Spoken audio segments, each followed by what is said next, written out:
And welcome to Technology Tap. I'm Professor JRod. On this week's episode, we're going to talk about the Security Plus. Security Plus is a little bit different than the other two exams that we've talked about so far. We're going to get into more detail on why it's unique. Let's get to it.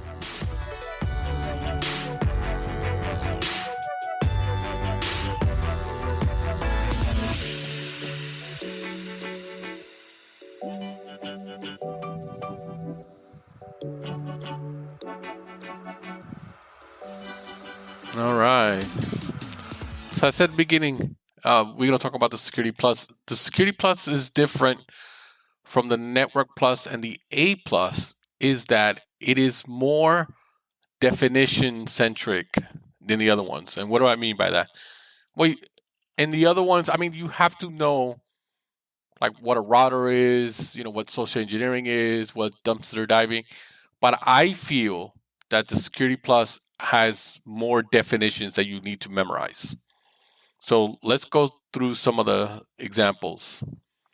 One of the biggest definitions that you have to know is what is CIA. And I don't mean the Central Intelligence Agency. I'm talking about confidentiality, integrity, and availability. And confidentiality is defined as prevents the unauthorized disclosure of data.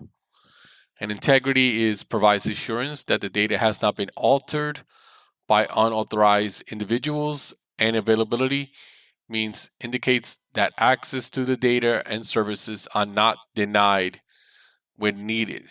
I think about the banking system when I think about CIA, right? They use confidentiality, integrity, and availability, right? They don't give you, that you have a card and a PIN, right? Which ensures confidentiality, right? You need both to see how much money you have in the bank, just to go to the ATM and see how much money you have. And integrity, they ensure that the data has not been altered. So if I go to the bank now, and if I have $200 and I take $100 out, I'm going to get a receipt that says $100. If I come home and log into my website, it's going to, my banking website, it's going to say $100 that I have. If I go to the web application of that bank, it's going to say I have $100, right? So all of them is going to match, right? They have integrity. And availability is I can go to any ATM and for the most part take money out at any time. 3 in the morning, 2 in the afternoon, on a Saturday, on a Sunday. Doesn't matter. I can get money out. The other big one is called DAD, D-A-D. Disclosure, the exposure of sensitive data to an unauthorized individual. This violates confidentiality. Alteration, when data is modified by an unauthorized individual. This violates integrity. And denial, the unintended disruption of access to data assets and violates availability. So they're mirrored differences or cause and effect. So you have CIA and DAD. Some other stuff that you may have on the exam is a topic called breach impact, where they talk about 5 risks. One of them is financial risk, is the risk of monetary damage to an organization. Reputational risk is the risk of negativity impact the publicity of an organization. And you know who use reputational risk a lot? Banks. If they find out that you are doing shady stuff, you are a reputational risk for the bank. They did that to, I think that My Pillow guy. Some banks canceled his account because he's, allegedly he's going around the country saying stuff. I guess they don't like it. But reputational risk, banks do that a lot. Strategic risk is the risk that is effective at limiting an organization from meeting its goals. Operational risk is a risk that slows down the business processes. And compliance risk is a risk that prevents an organization from maintaining its regulatory compliance. And that's a big, that's a big risk. You get something like FERPA, which is the umbrella under which schools fall under. It's the compliance that they follow. It's the regulatory compliance that they follow. Where you cannot tell like certain stuff, right? This is one of the reasons why a lot of schools, if you notice, move. When you call them and you have an issue with your account, they ask you for your student ID first because they don't really want to deal with Social Security unless they have to. And if you tell them, oh, I don't know my student ID, I know my Social Security number. Have you ever noticed there's a pause there? And there's a pause there because they're switching databases, right? They don't really want those, they don't really want to be using people's Social Security because there's a risk to that. But one of the things that FERPA does is grades, right? You're not allowed to, if you're in college, your parents can't call up the school and find out what grade you are unless you waive FERPA, right? You have to waive that. Even though they're paying for it, they could be paying 100% of your college. They're not allowed to call up the school and see how much, if you're passing or not. They're not allowed to do that. They have to waive that right. That if you tell them it's a FERPA violation. I even give you something even simpler with FERPA. I was a third grade substitute teacher a couple of years back, 5-6 years back. Long-term sub. So I had the same class for 3 months. And we dismissing the kids, and the grandmother comes and picks up, Johnny, right? Let's say. And the teacher goes, oh, Johnny didn't have a good day. He was out of control today, wasn't good. And the grandmother says, okay, I'll tell his mother.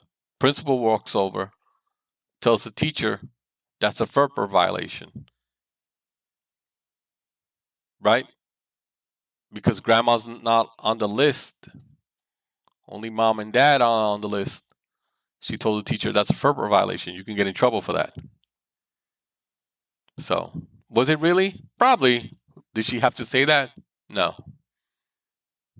Right? She's just one of these,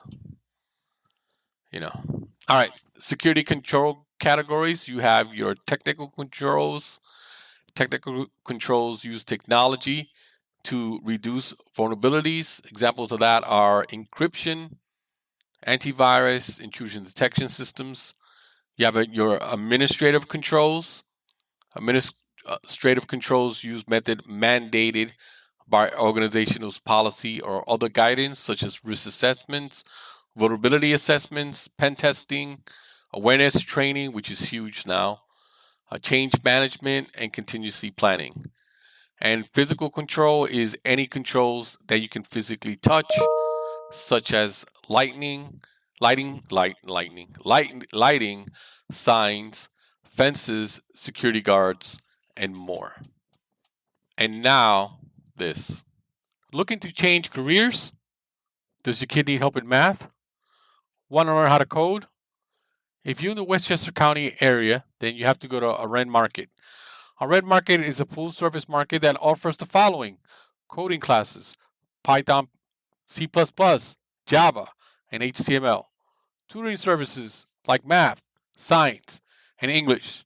And certification training, CompTIA A+, Network Plus, and Security Plus. Please go to a Red Market, that's AREN market.com, or click on the website in the show notes. A Red Market, you can change your life. All right, last thing that I want to talk about is security control types. and there is 6 of them. So the first one, and some of them overlap with security control configurations. They overlap. So one is prevented controls. You attempt to stop a security incident from occurring. Again, examples are your firewall, access control, right? Actually, maybe even yeah, I was thinking maybe security guard, but no, I don't know. Maybe. Detective controls attempt to detect events that result in a security incident. IDS, video surveillance, motion detection. Corrective controls attempt to remediate the incident that has occurred. UPS, power, uninterrupted power supply. Restoring from backups, incident response procedure.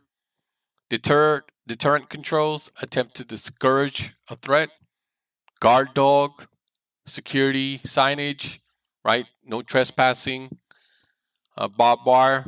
I mean, those you may think signs don't work, but signs have a thing with people, where they make people think twice. No trespassing signs. You cannot enter this room. Most people see that and they're like, okay, they take that serious. So go get an alarm system.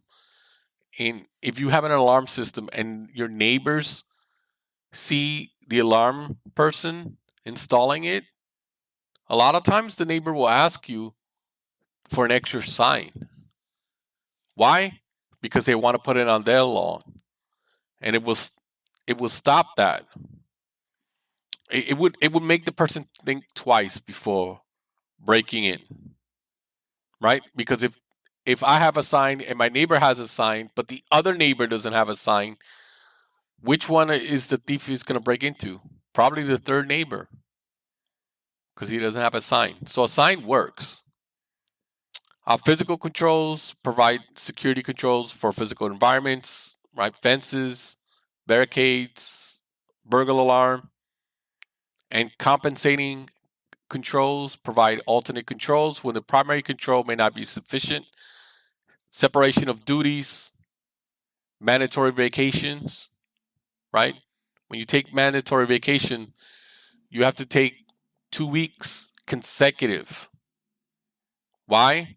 Usually within those 2 weeks, they'll notice if you've been doing any funny business at work. I worked at this one place many years ago, a restaurant and real estate company, and I used to do point of sales, which is the registers for the stores. So I went to one, I'll never forget, 33rd Street and Broadway. Went in there, had to change the menu. They had some specials coming up, and I went there, and I asked for the manager. The assistant manager came, and I'm like, "Hey, where's the manager?" And she said, "Oh, he's on vacation." I said, "Oh, okay. I need to make these changes." And she was like, "Yeah, sure." And when I'm doing those changes, she goes, "He's on vacation, but he's a really nice guy." And I'm like, "Okay." She says, "You know what he did?" I'm like, "No." He said, "Even though he's on vacation, he came back to do the inventory and the payroll for me. 2 things that I hate to do. He came to do it. And that, for me, that's a red flag. Right? Because why would he come on his vacation to do this stuff? To do the payroll, to do the inventory. Well, back then in the early 90s, let's say you worked for me and you worked early in the morning, you worked from like 7 to 11, 7 a.m. to 11 a.m., and I had an assistant, and the assistant came in at 1, you would never see that assistant. You and the assistant would never meet. Well, if I fired that person and kept them on the payroll, extra 2-3 weeks, took the check and cashed the check, how would anybody know? Nobody would know. These are things that people used to do back then. They used to do stuff like that. They used to hire people and then get rid of them, keep them on the payroll as if they're still employees, and keep their check and cash it, because you can cash the check in the store. So this was back then. But this is why a lot of companies like to have mandatory 2 weeks vacation. And when you're on vacation, they're not even supposed to call you. You're not allowed to get on your email. If they do it right, you're not even supposed to be on email. They're not supposed to call you. Everything's supposed to be you. It's like you don't work there for those 2 weeks. And that's a way to check to see if there's something that you're doing behind the company's back. But that's a lot of companies don't do mandatory vacations. Where I worked, the last job I worked prior to getting into education, they never did it. I don't know if they're doing it now, but it was hard to get 2 weeks vacation to begin with. So I think they have more people now, so it's a little bit easier. But these are the things that you have to implement if you're going to be a security, security chief or chief information security officer. These are some of the things that you can implement to see if things what they're doing in your office is it's funny business. Make sure they're not doing any funny business. All right, that's gonna put a wrap on this episode. Thank you so much for listening. I'm working really hard to bring some surprises and more interviews. So hopefully I can push those out soon. Thanks for listening.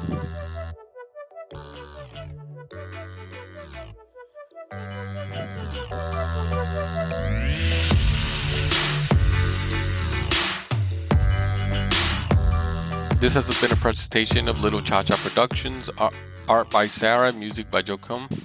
If you want to reach me, you can email me at ProfessorJRod@gmail.com.